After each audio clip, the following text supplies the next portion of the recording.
Kemarin ada yang nanya, Coach, sebenarnya overthinking itu kenapa sih? Mekanisme apa yang terjadi? Overthinking itu sebenarnya biasanya dari bentukan MST atau Multiple Stacking Trauma bawah sadar yang ada dalam diri kita. Dia kayak energinya itu punya banyak core emotion. Ya, jadi multiple core emotion. Core emotionnya ada banyak banget di dalam bawah sadar kita yang menembakkan yang namanya cognitive distortion pattern. Anda bisa search di Google ya terkait cognitive distortion, ada banyak ya patternnya, sekitar 15-an gitu ya. Dan dari setiap titik itu kita akan lihat gitu ya, apa aja yang menembakkan overthinking ke kepala kita. Ya, mekanisme yang terjadi adalah beban emosi yang ada dalam diri kita dari peristiwa di masa lalu yang traumatis biasanya. Itu nyangkut terekam di dalam tubuh fisik kita dalam bentuk tekanan atau tension. Dan tension ini yang ketika dia kena trigger gitu ya, dia bisa muncul tekanannya dan itu menciptakan proses amigdala hijack. Ya, Anda bisa search juga di Google, cari di YouTube lebih enak. Ya, ada banyak penjelasannya tentang proses amigdala hijack. Jadi saat beban emosi itu, ya dia masuk ke fight, flight, freeze response. Ya, amigdalanya ini ke hijack di sini, karena bagian otak yang di sekitaran sini ya. Aduh, pokoknya mungkin cari aja deh.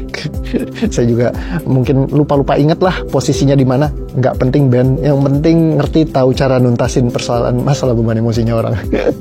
Ya, nah jadi ketika amigdala hijack itu berproses, ya kena. Nah, beban emosinya itu jadi ngasih false information, informasi-informasi yang salah di kepala kita. Sehingga akhirnya kita jadi masuk dalam keadaan yang selalu kayak merespons ngegas gitu misalnya. Ya, entah dalam keadaan kayak jadi keharusan semuanya, tiba-tiba harus begini, harus begitu. Ya, shouldness itu masuk cognitive distortion. Ya, terus misalkan kayak jadi masuk ke mental filtering.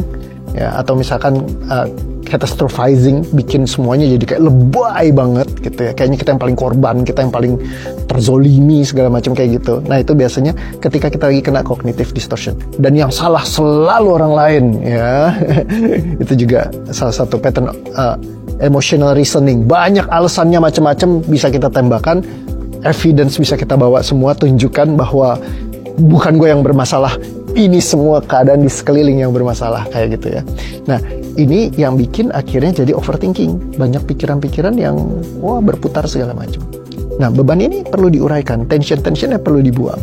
Ya, ada sequence, ya ada langkah-langkahnya. Kalau nggak dibuang semua secara precise, ini akan nembakin terus cognitive distortion sehingga akhirnya jadi bikin beban overthinking.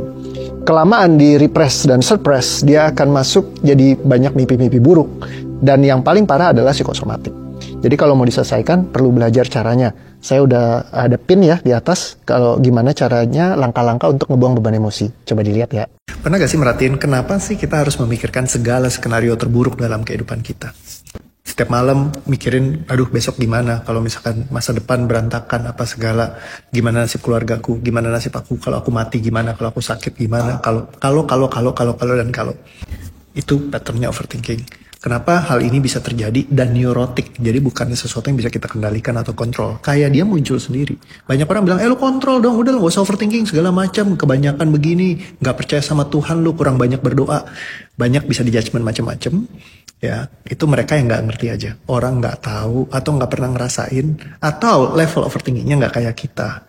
Kalau kita yang intens banget, kayak saya dulu sedikit-sedikit, ketakutannya kayak orang gila. Begitu naik mobil aja, begitu hujan langsung panik, langsung mobilnya ditaruh di atas gedung, nginepin di sana, sayanya pulang naik taksi.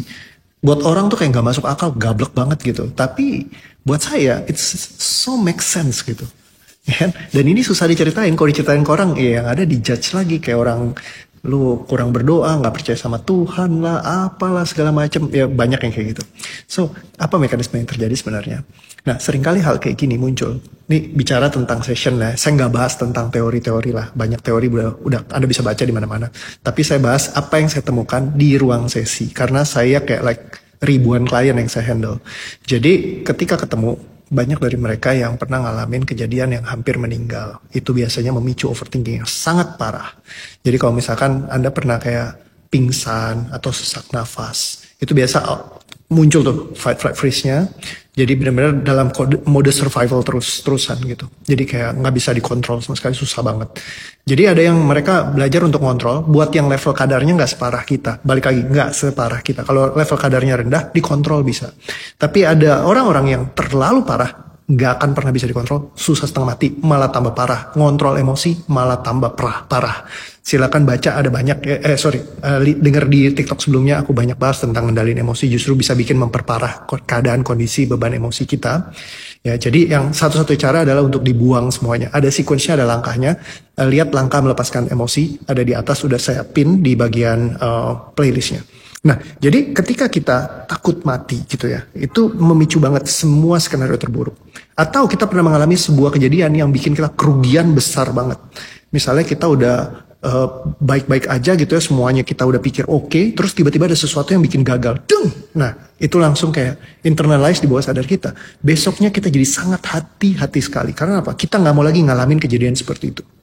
Nggak boleh sampai ngalamin yang parah lagi, bikin kerugian lagi, kehilangan lagi. Jadi biasanya patternnya karena kehilangan sesuatu yang berat yang kita pertahankan. Nah, ini semua bisa diuraikan. Era revolusi AI sudah dimulai. Apakah Anda sudah siap kalau misalkan ada guncangan-guncangan di dalam mata pekerjaan Anda? Apalagi lama-lama digantikan sama robot-robot ya. Bisa jadi nanti robotnya di masa depan akan kayak gini loh. Dan semoga nggak menguasai bumi ya. Tapi banyak banget dari kita yang punya kekhawatiran akan masa depan. Bagaimana tentang pekerjaan kita, bagaimana tentang hal-hal sekarang kita lagi banyak susah, misalkan menghadapin tantangan, terus juga persaingan yang sangat luar biasa masifnya. Ya, kita perlu untuk punya persiapan terkait dengan diri kita sendiri. Udah siapkah Anda untuk menghadapi masa depan yang serba tidak pasti? Kalau misalkan ketakutan itu selalu memunculkan lagi anxiety-nya Anda yang terus-terus bikin overthinking dan mikirin segala sesuatunya yang secara berlebihan dan terus-menerus, artinya kita perlu belajar satu tools lagi, yaitu gimana cara ngebuang beban emosi.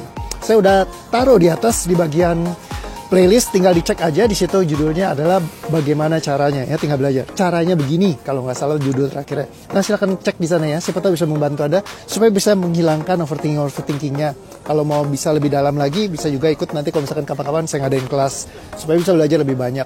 Well, memang sesuatu yang seperti ini tuh kita perlu processing, nggak bisa langsung dipelajarin dari TikTok aja, mungkin nggak cukup, walaupun saya taruh banyak di sana. Jadi coba dilihat dulu, kalau misalkan dirasa lebih butuh lagi mendalam, nah silakan ikut kalau misalkan nanti saya adakan training ya. Siapa tahu bisa bantu untuk masa depan supaya bisa lebih tenang, lebih happy ngejalanin semuanya. See you again semuanya, bye-bye.